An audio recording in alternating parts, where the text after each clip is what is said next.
సిద్దిపేట జిల్లా గజ్వేల్లోని శ్రీ అయ్యప్ప స్వామి ఆలయంలో శుక్రవారం ఆలయ కమిటీ ఆధ్వర్యంలో ప్రత్యేక పూజలు నిర్వహించారు.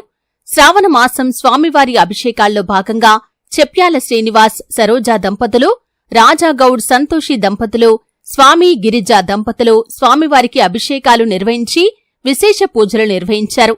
ఈ సందర్భంగా ఆలయ కమిటీ అధ్యక్షులు ఎర్రం శ్రీనివాస్, సీనియర్ నాయకుడు బొగ్గుల సురేష్ మాట్లాడుతూ అందరికీ హరిహరపుత్ర అయ్యప్పస్వామి కరుణాకటాక్షాలు ఉండాలని కోరుకుంటూ శ్రావణ మాసం సందర్భంగా గజ్వేల్ అయ్యప్పస్వామి ఆలయంలో దంపతులచే అయ్యప్పస్వామికి అభిషేకం నిర్వహించే కార్యక్రమంలో పాల్గొన్న దంపతులకు స్వామివారి అనుగ్రహం ఉంటుందని, కోరిన కోరికలు తీర్చే కొంగు బంగారం గజ్వేల్ అయ్యప్పస్వామి ఆలయమని, ప్రతి ఒక్కరూ స్వామివారిని దర్శించుకొని స్వామివారి కృపకు పాత్రులు కావాలని కోరారు. ఈ కార్యక్రమంలో నాచారం దేవస్థానం డైరెక్టర్ జగ్గయ్యగారి శేఖర్, నారాయణరెడ్డి, లక్ష్మారెడ్డి, గంధి యాదగిరి, ఆంజనేయులు, కూరగాయల రాంబాబు, దీపక్, గంధే సంతోష్, భక్తులు తదితరులు పాల్గొన్నారు.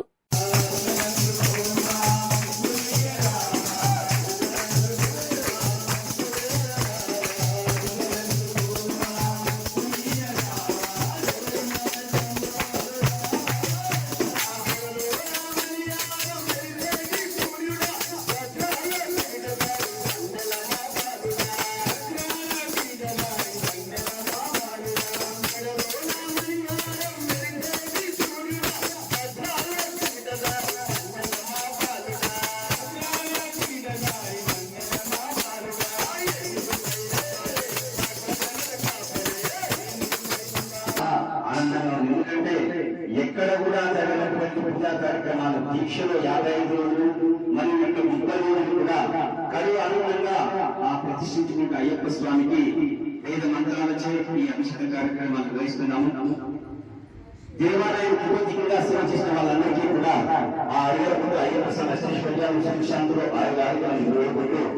మరియు ఒక కార్యక్రమం నిర్వహించాలంటే సేవ చేసే వాళ్ళు ఉండాలి, డబ్బులు ఇచ్చినా కూడా సేవ చేసే వాళ్ళు ఉండాలి. కాబట్టి ప్రతిరోజు కూడా తప్పకుండా వచ్చేసి ఈ యొక్క పూజా కార్యక్రమంలో పాల్గొన్న భక్తులందరికీ కూడా ఆలయ కమిటీ తరఫున శిరస్సు వచ్చి నమస్కరిస్తున్నాను.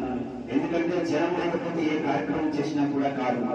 మరి ఇంకొకటి ఏంటంటే మనం ఎంత మంచి కార్యక్రమాలు నిర్వహించుకున్నా కూడా మన తెలంగాణ రాష్ట్రంలో అత్యంత వైభవంగా నిర్మిస్తున్నటువంటి ఆలయం మన అయ్యప్ప స్వామి ఆలయం. మరి ప్రతిసారి మాల తీసుకున్న స్వామి మాత్రమే అభిషేకం చేసేటువంటి అయ్యప్ప స్వామిని అభిషేకం చేసేటువంటి కార్యక్రమం ఈ శ్రావణ మాసంలో మరి గజ్వేల్ ఆలయం యొక్క ప్రత్యేకంగా ఏంటంటే ఈ శ్రావణ మాసం రోజులు శివునికి మహావిష్ణువుకు పూజిస్తే ఎంతో పుణ్యం ఉంటుందని ఎలా చెప్తున్నాయి. మరి ఆ హరిహరుడైన అయ్యప్ప స్వామికి మనం పూజ చేస్తే బాగుంటుందనే సంకల్పంతో గత 6-7 సంవత్సరాల నుంచి శ్రావణ మాసం రోజులు 30 రోజులు కూడా ప్రతిరోజు ఉదయం 2 గంటలకు అత్యంత వైభవంగా ఈ కార్యక్రమం నిర్వహిస్తున్నాము. ఈ కార్యక్రమాన్ని సహకరించినటువంటి దంపతులకు మరియు భక్తులకు, అన్ని సభ్యులకు అందరికీ కూడా పేరుకున్న ధన్యవాదాలు. మరి రేపుతో ముగుస్తుంది.